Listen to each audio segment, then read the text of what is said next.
Mga ka-heirs, huminga muna tayo sandali dahil grabe. Ito yung mga eksenang kahit ayaw mong kiligin, mapipilitan ka. Hindi dahil pinipilit, kundi dahil ramdam na ramdam. Ang tanong na ngayon, new look ni Krista? Hindi lang basta new look, new level, new aura, new presence, new confidence. At kung may Kris ka, siguradong isang tanong lang ang papasok sa isip mo. Paano pa hindi may in love si Mikoy? Sa unang tingin pa lang kay Krista, mapapansin mo na agad, may binago pero mas may nadagdag. Hindi lang ganda ang lumutang, kundi kumpiyansa. Yung ganda na hindi humihingi ng atensyon, pero kusa itong binibigay ng mga tao. Hindi palaban, hindi maingay, pero nangingibabaw. At yan ang klase ng ganda na bihira, yung tahimik pero tumatama diretso sa puso. At dito na natin papasok si Mikoy. Kung mapapansin ninyo, hindi na ito basta kilig lang. Hindi na yung simpleng natutuwa ako. Ang makikita mo ngayon ay paghanga. Yung klase ng tingin na parang sinasabing, ibang level ka na. Mas lalong na in love? Oo, pero hindi lang dahil sa itsura, kundi dahil sa kung paano dalhin ni Krista ang sarili niya. Simple, disente, pero may dating. Ngayon puntahan natin yung usap-usapang eksena, isang viewer ang nahuli. Pero malinaw ha, hindi kulong, walang gulo, walang issue. Ang totoo, napahanga. Dahil sino ba naman ang hindi mapapalingon kapag ganito ang presence ni Krista? Hindi ito tungkol sa intriga. Ito ay patunay na kapag natural kang maganda at totoo ang kilos mo, kusa kang nagiging sentro ng atensyon kahit hindi mo sinasadya. At eto pa, ang sayawan ng Kalingap Angels. Aminin natin, lahat sila magaganda. Walang duda yan. Iba-iba ang charm, iba-iba ang lakas, pero sa reaction na to, malinaw ang focus. Si Krista. Bakit? Dahil habang humahataw sa sayaw ang grupo, si Krista ang may kakaibang dating. Hindi siya yung pinaka-oa, hindi rin siya yung pinaka-pilit, pero siya yung may natural na galaw, yung tipong kahit simple lang, may class. Ang sayaw niya hindi pa sikat, may elegance. Yung tipong hindi kailangang palakasin ang galaw para mapansin, at doon lalo siyang nag-stand out. Hindi dahil gusto niyang mauna, kundi dahil kusa siyang napapansin. At bilang Mikris supporters, alam natin, yan ang klase ng babae na mas lalong hinahangaan, mas lalong iniingatan. Kaya hindi na rin katakataka kung bakit mas tahimik pero mas malalim na ngayon ang reaksyon ni Mikoy. Kapag ang isang lalaki ay humahanga na hindi maingay, doon mo makikita ang totoong emosyon. Walang biro, walang pakitang tao, puro respeto. At yan ang pinaka-solid na pundasyon ng kahit anong klaseng relasyon o koneksyon. Sa puntong ito, masasabi natin na ang Mikris ay hindi na lang tungkol sa kilig. Ito ay tungkol sa pag-angat. Pag-angat ng personalidad, ng kumpiyansa, ng respeto sa isa't isa. At si Krista, malinaw, ay nasa yugtong ngayon ng kanyang buhay na mas kilala na niya ang sarili niya. Mas buo, mas payapa, mas maganda sa lahat ng aspeto. Hindi lang nagbago ang itsura ni Krista, mas lalo siyang nagningning. Hindi na po siya sa performance sa mamaya.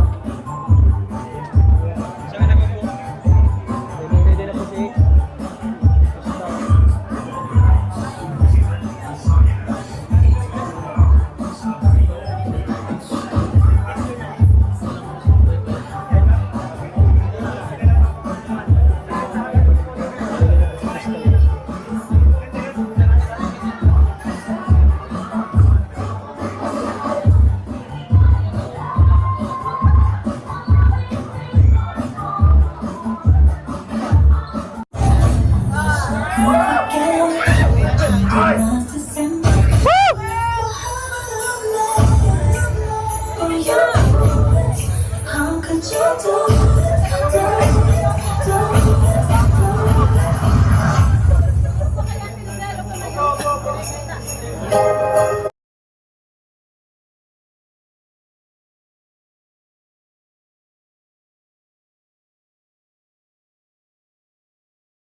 What's up, little baby?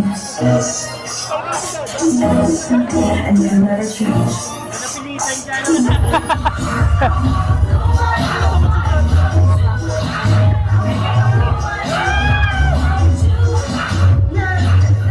Smile, Dada! Smile!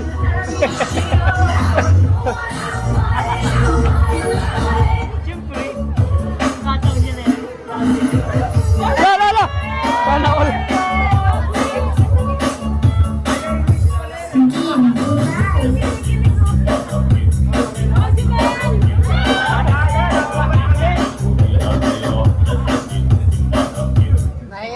La, la! Sa huling bahagi ng reaksyon na ito, mas lalong luminaw kung bakit iba ang dating ng bagong anyo ni Krista. Hindi ito simpleng nagpaganda. Ang totoo, ito ay pag-usbong. Pag-usbong ng isang babaeng mas kilala na ang sarili niya, mas komportable sa kung sino siya, at mas handang ipakita ang natural na ganda. Hindi para magpa-impress, kundi dahil payapa na siya sa loob. Kapag ganito ang isang tao, kusa itong nararamdaman ng mga nasa paligid. At dito papasok ulit si Mikoy. Hindi na kailangan ng malalaking reaksyon para masabing mas lalo siyang na-in-love. Makikita mo ito sa katahimikan, sa paraan ng pagtingin, sa respeto sa espasyo ni Krista. Yung klase ng pagmamasid na hindi nagmamadali, hindi nag-aangkin, kundi humahanga. At para sa Makers supporters, yan ang klase ng emosyon na masarap suportahan. Totoo, hindi pilit, at may direksyon. Tungkol naman sa eksenang maraming napansin, malinaw ang isang bagay. Walang intriga, walang masamang pangyayari. Isang viewer ang napahanga, simple lang. Dahil kapag may natural na ganda at disente ang kilos, talagang may mga taong mapapatingin. Pero ang mahalaga dito, nanatiling maayos ang lahat. Walang gulo, walang eskandalo. Ang natira lang ay paghanga at respeto, isang patunay kung paano dinadala ni Krista ang sarili niya sa harap ng publiko. At balik tayo sa Kalingap Angels. Totoo, lahat sila magaganda, bawat isa may kanya-kanyang lakas at charm. Pero sa pagkakataong ito, si Krista ang kusang nagningning. Hindi dahil mas gusto niyang mauna, kundi dahil natural ang galaw, may finesse at may kakaibang appeal. Yung sayaw niya ay hindi palaban, pero may dating. Hindi agresibo, pero nakakahatak ng mata. At yan ang klase ng presence na hindi mo matututunan. Dala mo yan. Kaya kung susumahin natin lahat, malinaw ang kwento. Ang Makers ngayon ay nasa mas maayos na yugto. Mas tahimik pero mas ramdam. Mas simple pero mas malalim. At si Krista, sa bagong anyo niya, ay hindi lang basta maganda, inspirasyon. Inspirasyon na pwedeng umangat, magbago, at magningning ng hindi kinakailangang iwan ang pagiging totoo at disente. Sa huli, para sa lahat ng solid Makers supporters, ito ang klase ng content na dapat pahalagahan. Walang intriga, walang pilit na issue, kundi kwento ng pag-unlad, respeto, at natural na koneksyon. At kung mas lalong na-in-love si Mikoy, hindi na natin kailangang ipagtaka. Dahil kapag ang isang babae ay ganito kabuo, kusa talagang nahuhulog ang paghanga. Hanggang dito muna mga ka-ers. Patuloy lang tayong sumuporta sa Makers sa tamang paraan, sa tamang oras at sa tamang respeto.